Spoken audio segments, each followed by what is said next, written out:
This is the English service of Radio Algeria International. It's time for the news. The Minister of State, Minister of Foreign Affairs, National Community Abroad and African Affairs, Mr. Ahmed Attaf, has urged the African continent to participate in reshaping the contours of the future global economy, advocating for comprehensive and concrete reform to end decades of historical injustice inflicted on Africa. U.S. Deputy Secretary of State Christopher Lando has stressed that the growing trade relationship between the U.S. and Algeria is opening up new economic opportunities, marking what he described as a new era of bilateral cooperation. And the Palestinian government has welcomed the outcomes of the donor meeting held in New York under the chairmanship of the Kingdom of Norway, reflecting a broad international consensus in support of the state of Palestine politically and financially, and a clear rejection of Israel's policies.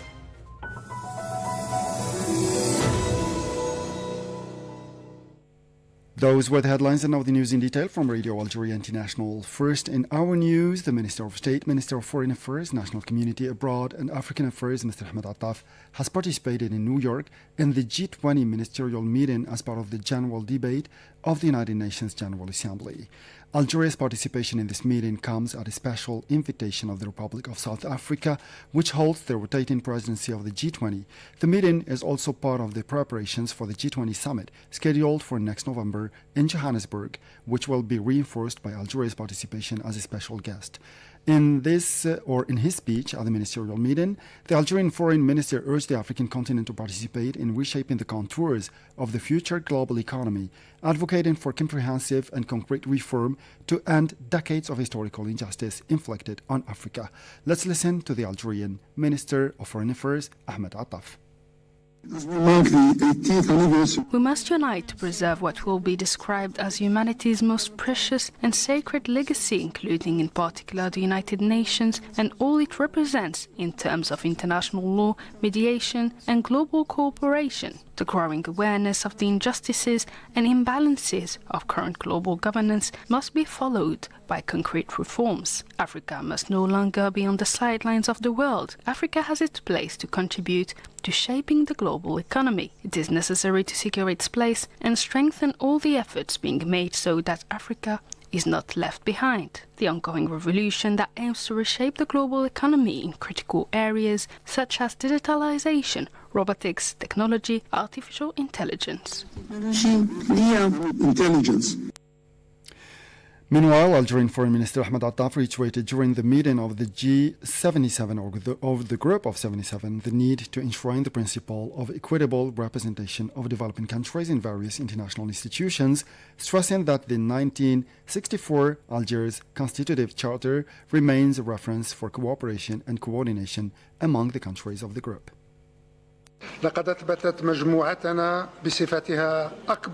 Second, in the field of reforming the global governance system, we must reiterate our demands aimed at enshrining the principle of equitable representation of developing countries in the various international institutions. Third, in the field of the environment, it is essential to focus our efforts on consolidating the principle of common and different responsibilities in addressing the challenges of climate change. Fourth and finally, regarding the transfer of technology and knowledge, we must work to enforce concrete measures to ensure the participation of developing countries. Our group, as the world's largest negotiating bloc, has demonstrated that the Algiers 1964 Constitutive Charter remains a beacon for cooperation and coordination among our countries. Based on this, current challenges compel us to intensify our efforts to advance the priorities of developing countries. First, in the field of sustainable development, we must insist on our united position expressed at the United Nations Conference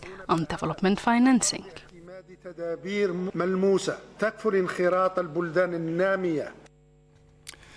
And the Minister of State, Minister of Foreign Affairs, National Community Abroad and African Affairs, Mr. Ahmed Attaf, has held bilateral talks with several of his counterparts in New York as part of his participation in the high-level segment of the United Nations General Assembly.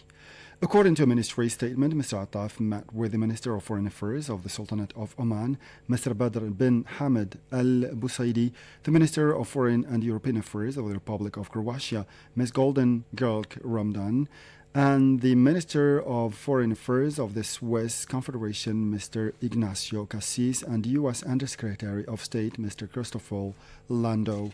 And the meetings centered on bilateral relations with these respective countries. And the Minister of State, Mr. Ahmed Attaf, also met in New York with the UN Secretary General's personal envoy for Western Sahara, Mr. Staffan de Mistura, as part of his participation in the high-level segment of the UN General Assembly, according to a statement from the ministry. The meeting, which follows discussions held between the two parties on September 16 in Algiers, provided an opportunity to discuss developments in the Sahrawi cause in anticipation of the Security Council meeting on the question of Western Sahara, scheduled for next October. The Minister of Labour, Employment and Social Security, Abdelhak Sayhi, has affirmed in New York that the youth in Algeria represents a top priority in President Abdelmajid Tebboun's program and receive special attention in the government's action plan. Mariam Bershi has more details. In his address at the meeting dedicated to the celebration of the 30th anniversary of the adoption of the World Programme of Action for Youth, held on the sidelines of the 18th session of the United Nations General Assembly, in which he participated as representative of the President of the Republic, Mr. Sayhi emphasized that the meeting constituted an important opportunity to assess the progress made in implementing the programme and to highlight the challenges that young people continue to face around the world, which requires a renewed commitment to taking more ambitious steps to support this category. This meeting provides an opportunity to highlight the progress made in the implementation of the Youth Work Programme and to highlight the main challenges young people continue to face and which lead us to reaffirm our commitment to taking more ambitious measures regarding the support programme for this group. On the occasion, the minister affirmed that Algeria firmly believes that the youth constitute a sustainable and intelligent resource for ensuring international peace and security, emphasizing that investing in their training and enabling them to actively participate in the development and implementation of public policies is the best way to achieve the Sustainable Development Goals, SDGs. The minister explained that Algeria is dedicating significant financial resources to ensuring free education, healthcare and the development of sports infrastructure, in addition to strengthening youth economic entrepreneurship through quality initiatives such as the creation of the High Youth Council, which recognizes their active role in the development and renewal process. The session was also an opportunity for Mr. Sayhi to present Algeria's national climate plan for the period 2020 to 2030 in line with its international commitments, such as the UN Convention. My country has endeavored to develop an effective strategy through the National Climate Plan for the period 2020-2030 in line with its international commitments, such as the UN Convention. This was reflected through the fixed national programs, notably the Green Dam Reconstruction Project, the pioneering environmental project at the regional and international levels, as well as in the development of national renewable energy programs. Finally, Mr. Sayhi reaffirmed the importance of the meeting, which constitutes an opportunity to strengthen dialogue between governments and youth representatives to study their priorities and needs in different regions and to achieve a comprehensive and balanced vision that lays the foundations for a global strategy for the empowerment of young people and the consecration of their role as a central force in building the future. And the 7th Africa-Europe meeting of judicial officers has wound up here in Algiers, highlighting the importance of harmonizing training standards between the two continents to pave the way for a unified professional certification. The two-day meeting, held under the patronage of the President of the Republic, Mr. Abdelmajid Tebboune, concluded with 5 key recommendations reflecting the sector's ambition to affirm its role as a trusted stakeholder, a guardian of rights, and a facilitator of access to justice.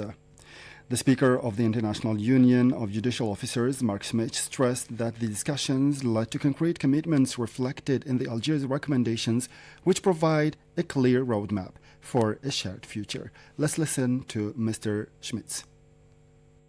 Je ressens à la fois une grande fierté. I feel both a great pride and deep gratitude. Great pride because this 7th Africa-Europe meeting of judicial officers, organized here in Algiers, has demonstrated the vitality of our profession, its capacity for adaptation, and above all, its openness to the future. And deep gratitude because the welcome we received from our Algerian hosts, the perfect organization of the sessions, and the richness of the exchanges have given this meeting an exceptional dimension. The exchanges were not mere theoretical debates. They led to real commitments through the Algiers recommendations that we have all just heard. These recommendations outline a clear roadmap for a common future.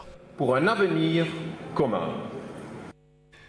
That was the Speaker of the International Union of Judicial Officers, Mark Smich. And the U.S. Deputy Secretary of State Christopher Orlando has stressed that the growing trade relationship between the United States and Algeria is opening up new economic opportunities and prospects, marking what is described as a new era of bilateral cooperation. Mr. Lando said he was delighted to meet with Algerian Foreign Minister Ahmed Attaf to celebrate a new era of cooperation between the United States and Algeria. The meeting took place as part of Mr. Attaf's participation in the high-level segment of the United Nations General Assembly.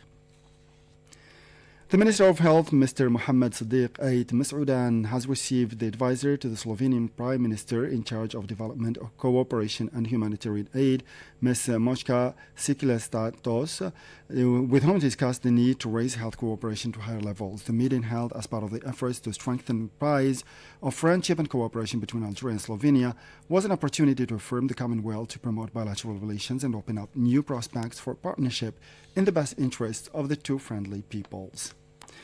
Under the patronage of the Minister of Communication, Mr. Zuhair Bouamama, a training workshop on the role of the media in protecting children's rights was held here in Algiers in coordination with UNICEF. The event aimed to strengthen national efforts in the field of child protection and to highlight the role of the media in raising awareness.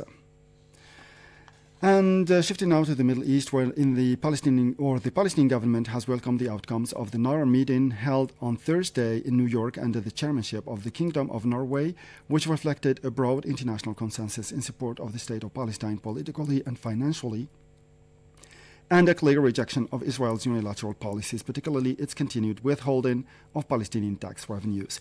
The government highly valued the announcement by Saudi Foreign Minister Prince Faisal bin Farhan of the launch of an emergency international alliance to support financing of the Palestinian Authority with the participation of several international partners. Saudi Arabia pledged $90 million alongside contributions of 30 million euros from Germany and 50 million euros from Spain, with further contributions expected from other countries.